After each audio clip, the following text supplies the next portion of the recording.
Welcome to Brewers Daily, your daily spot for everything Milwaukee Brewers, covering our favorite team. I'm Dave Gasper, your host. You may know me from my history at Reviewing the Brew, Athlon Sports, and also at 97.3 The Game in Milwaukee, and the Game Radio Network as the co-host of DND during the middays there. And lots to get to on the show today. We're at the big week here in Major League Baseball with deadlines coming in. The Brewers making some roster moves. We got trade rumors continuing here with moves that could even happen by the end of the week with the tender deadline on Friday. We'll get into that coming up here on the show. But first, we got to start with the big news, the deadlines that passed here on Tuesday with the 40-man roster edition and the qualifying offer. Brandon Woodruff, the big news, Brandon Woodruff accepts the qualifying offer from the Milwaukee Brewers at just over $22 million. That means he will be returning to Milwaukee in 2026. So that's obviously great news. The Brewers wanted to bring him back, and indeed he will be back in Milwaukee. So this is a little bit unexpected, given that this was a pretty good chance for Woodruff to find a multi-year deal out there on the open market, see what he could get. But instead, he returns.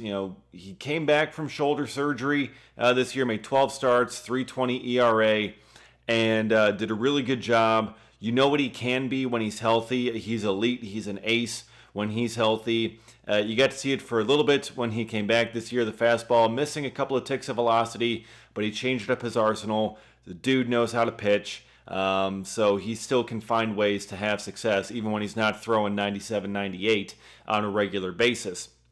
But he is back. And Ken Rosenthal also noted this after Woodruff accepted the qualifying offer, that the Brewers could still look to sign a multi-year extension with Woodruff to keep him around for the next couple of years, which could also lower his average annual value. It could potentially replace that qualifying offer. So that's something that's a very real possibility for the Brewers to look at here as well. But if he's going to be signing a multi-year deal, it's going to be with Milwaukee. So that is fantastic news. It's great to see Woodruff back. There's really no one more respected and beloved in that clubhouse than Brandon Woodruff. I mean, seeing what he went through, rehabbing through surgery, coming back this year, dealing with all the setbacks, and just going out there and shoving every fifth day after he came back. He means so much to that team. And the Brewers know it, and that's why they wanted to bring him back. And even if he rejected the offer, even if he rejected the qualifying offer, they still would have been pursuing him and trying to bring him back. But instead, at the very least, he's going to be here in Milwaukee next year. If they can't come to terms on an extension, then it's just a one-year thing. We'll see what happens, and perhaps they still re-sign him again next offseason. But that's going to be a kind of a year-by-year basis there. But the good news, the positive news, Brandon Woodruff is back. So you're going to have that veteran leader in your starting rotation. And he was one of 4 players who accepted the qualifying offer on Tuesday here. Shota Imanaga was another one, Gleyber Torres, Trent Grisham, former Brewer Trent Grisham, famously. But he ends up returning to the Yankees there. But getting Woodruff back, it's so huge for the Brewers, so critical with what he means to rotation, getting that veteran leader. But there's also a little bit of maybe a domino effect of Brandon Woodruff coming back that Jeff Passan also kind of talked about a little bit here as well. But maybe the Brewers could trade Freddie Peralta now, because if Woodruff accepts this qualifying offer, as he did, Passan wrote that drastically increases the chances that Freddie Peralta gets traded this offseason. And that's what I've been saying for a while as well. It's what I believe I've said, on earlier episodes, on earlier videos here on Brewers Daily, that if Woodruff is back, I think there's a very real possibility that Freddie Peralta does end up getting traded, because Brandon Woodruff is getting $22 million next year, which makes him one of just, it's a small group of players that have earned $20+ million per year from the Milwaukee Brewers. It's Christian Yelich, it's Brandon Woodruff, and you could technically include Jordan Montgomery, but there's a big asterisk there. And that's it. That's all that you have. Now, granted, $30 million for the combination of Brandon Woodruff and Freddie Peralta is still pretty damn affordable. For what those guys can bring, that is very much below market value for those two guys combined, averaging $15 million per for two aces, for co-aces like that. That's something that the Brewers definitely should be able to handle in their payroll for what those guys bring. They should be able to make that work. That doesn't mean it's not still a possibility that Freddie Peralta does end up getting traded, because now you no longer get the comp pick for Brandon Woodruff if he leaves. And you know Freddie Peralta is not going to be signing back on a long-term deal next offseason. So do you potentially trade him now, knowing that you at least have that one veteran stalwart at the top of your rotation to lead that next group of young starting pitchers that they have behind them? Because you have so many of them. If you got two of your rotation spots taken up by Freddie Peralta and Brandon Woodruff, now granted, they're great. They're really, really good pitchers, but that leaves just three rotation spots for your eight possible starting pitchers behind them that you really do want to kind of get the innings. You want to see who's going to be those kinds of guys. It does take up a pretty big chunk of that starting rotation. So there's a very real possibility now that Freddie Peralta does end up getting traded. Now we know that Matt Arnold has said repeatedly that they anticipate him being part of the team, that they're not looking to trade him and things of that nature. And I still think that's a very decent possibility. I still think there's a chance that both Peralta and Woodruff are back here on this roster in 2026. But now that Woodruff is guaranteed back in the fold, you can be much more willing to accept offers from other teams with Freddie Peralta, because everyone else around the league knows it too. They know $22 million for one pitcher for the Milwaukee Brewers. That's not something that they generally are going to be able to withstand a ton of. So Freddie Peralta, they know he's going to be out there. They know he's going to be available, and the Brewers could be persuaded to give him up. Now, whether they actually offer what will persuade Matt Arnold to give up Freddie Peralta, we'll see. We'll find out. But I've got a feeling those trade rumors are only going to heat up now. Now that Woodruff is back, you're guaranteed to have at least one of your stalwarts back in the starting rotation. Freddie Peralta, it's much easier for the Brewers to trade. I know they said they want to keep him. They view him, very importantly in that clubhouse. They love him as well. They respect him as well. And he's coming off a fantastic season, the best of his career. And it's a difficult spot. The Brewers very well could find themselves moving Freddie Peralta as this offseason goes along. There's going to be teams that want him. Starting pitching is at a premium. You see a couple of starters. I mean, you see Woodruff and Imanaga leave the open market today with the qualifying offers being accepted. So that just opens up that possibility more. The noise is only going to get louder with Freddie Peralta and whether or not he gets traded. I still lean towards the Brewers keeping him at this moment, but I also recognize that the chances of that being wrong, of that being the incorrect take now, dramatically increase now that Woodruff is back. So that's something that we're going to be keeping an eye on as the offseason goes forward and what the Brewers end up doing with Freddie Peralta, because that's really that domino that comes right after Brandon Woodruff. Now that he's back, that next domino is Freddie Peralta. So we'll see. We'll see what ends up happening, but prepare yourself. Freddie Peralta could be on the move here in the coming weeks. And that's the primary fallout here of Brandon Woodruff accepting the qualifying offer. And again, I'd still love to see a 2 or 3 year extension for Woodruff. Keep him around. We'll see if the Brewers can end up doing that. But Rosenthal mentioned that it is a possibility. So now, the other deadline that came on Tuesday here is the Rule 5 draft protection deadline. You have to set your 40-man roster and your AAA roster for the Rule 5 draft coming up at the winter meetings. And the Brewers decided not to add anyone. With Woodruff accepting the qualifying offer, the Brewers' 40-man roster went to 39 players, so they only had one open spot to make an addition. The Brewers already added Coleman Crow a couple of weeks ago to prevent him from reaching minor league free agency and the Rule 5 draft. So Coleman Crow was added. He was their only top 30 prospect.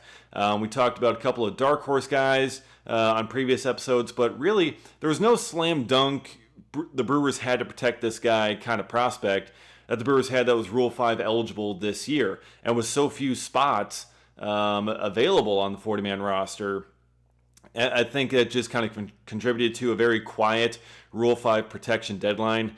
The closest thing to a prospect that they had was Brian Fitzpatrick, a left-handed reliever who ranked 40th on my top 50 prospects list during August, during my last midseason update. And that was as close as it got. And even then, he was never really a slam dunk. And you can kind of run the risk on a reliever like that being left available. And it made for a pretty quiet deadline. We see a bunch of other teams making moves, DFAing some guys, bringing up some of their top prospects, but the Brewers didn't have much of that this year.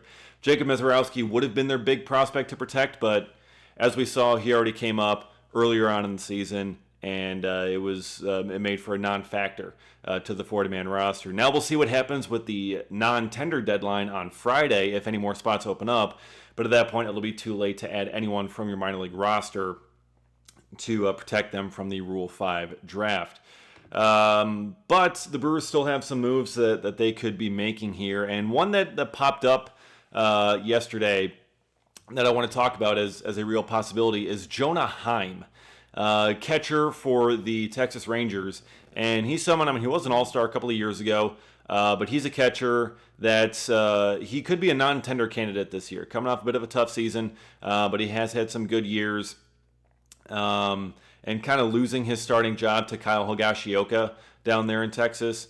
And rumors are that the Rangers want to move Jonah Heim. They want to trade him before the tender deadline, which tells me that they're looking to potentially non-tender him. Now, Jonah Heim, he's someone, like I said, he has had some good years. He was an all-star previously back in 2023, I believe it was. And he's got a little bit of pop. It was 2023 All-Star and a Gold Glove that year, so he's a very strong defender, which you love to see. But this past year, the offense has kind of dropped down a little bit, just a 602 OPS, but still 11 home runs last season, hit 213. Again, not inspiring, but you don't need him to be a starter. You don't. You got William Contreras there. You could have Jonah Heim as a backup. He's also someone who is a year away from reaching free agency, which it's just 1 year of team control that you got to worry about. It's not going to cost you much. Again, they're looking at non-tendering him. So you could end up just kind of signing him for just whatever the money is going to be for Jonah Heim. But that's someone that I could see the Brewers targeting here as we get into the trade deadline and the rumors here, because as we've talked about previously on the show here, catcher is a spot that the Brewers are looking to potentially find some upgrades, because you have Danny Jansen that leaves, and your only other backup there is Jefferson Caro, who has zero MLB experience. So you may be looking for someone with that MLB experience to be the backup. Give Jefferson Caro some more time. Heim this year projected to earn $6 million in arbitration, his final year of it before reaching free agency. It's a little bit pricey for a backup catcher if the Brewers end up signing him to that, but still, that's something that I think the Brewers are going to and should consider, because if you're looking to solidify that backup spot, if you want to give Caro some more time and find some depth there, Jonah Heim is someone that the Rangers are looking to move, and since he's a non-tender candidate, he ain't going to cost you much. In terms of prospects and in terms of whatever it is they want in return, it's not going to cost you that much in order to get him. So Jonah Heim, that's a name to keep an eye on here this week. The Brewers, as we know, are interested in the catcher market, and if he's out there on the market, you can bet that Matt Arnold has made at least a call to see what the price could be and see what the level of interest there is in making a deal. So it's going to make for an exciting week here. We could have some trades to talk about, whether it's Jonah Heim or whether it's someone else.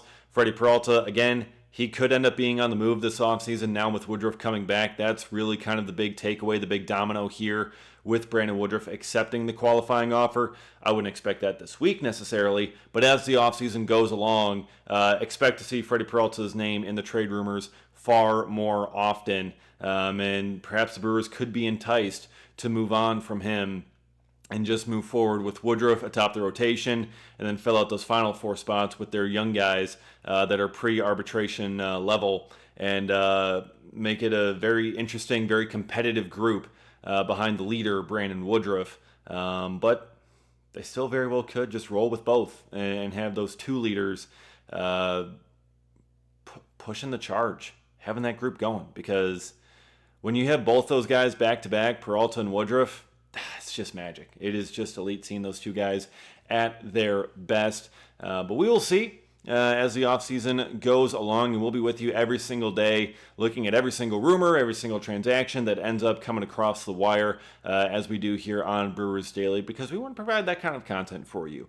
You're looking for the Brewers, you're looking for info on your favorite team, you're looking for analysis on it, and we'll provide it for you here every single day, Monday through Friday, on Brewers Daily. And we'll be back again at it tomorrow. So thank you for watching, and we'll see you again next time for Brewers Daily.